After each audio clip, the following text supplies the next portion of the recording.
c'était un gadol ador, c'était un grand parmi les grands. Et voici que ce maître, Erev Rosh Hashanah, ses élèves l'entendent. Et on entend du bruit dans la Ezrat Nashim, Erev Rosh Hashanah, et on voit le Rav assis par terre à genoux, avec un marteau, et il tape les chaises dans la Ezrat Nashim. Bon, les élèves qui veulent apprendre, bien sûr, du maître, voilà, Rav, Erev Rosh Hashanah, les gens, ils se préparent, ils vont au mikvé, ils vont... Qu'est-ce que vous faites à taper une chaise dans la Ezrat Nashim? Ils tapaient toutes les chaises. Peut-être qu'ils voulaient taper les femmes, mais c'était pas là. Alors il leur a dit, à Botaï, le Rosh Hashanah, les femmes, elles viennent à la synagogue, et elles sont contentes, elles ont des belles robes, elles sont bien habillées, les rois d'Achag.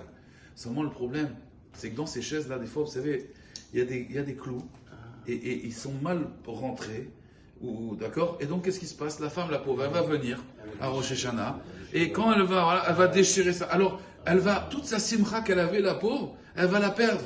Alors il a dit, moi je pense à ça, et je me dis, voilà, elles vont venir à la synagogue demain, voilà, qu'il n'y ait pas un clou, qu'il n'y ait pas quelque chose qui enlève la simcha de l'autre. Vous voyez, Rabotaï, ça c'est un accomplissement. Ça c'est une personne qui a compris c'est quoi Rosh Hashanah.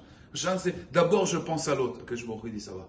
Si d'abord tu penses à l'autre, alors moi aussi je vais penser à toi. Moi aussi je vais te répondre. Comprenez? C'est du mida qui devient mida. Ça c'est Rav Israël Salanter. Avoir une pensée, un homme qui connaissait tout le chasse par cœur, un homme qui avait des talmidim, il va penser à j'ai vu un clou dans la chaise, ça va peut-être déchirer la robe. Vous voyez jusqu'où l'esprit va. Ça c'est Yom Teruah Rabotai. Chez Mizakenu Benat Hashem, de faire cette avoda là et qu'on passe une très bonne année.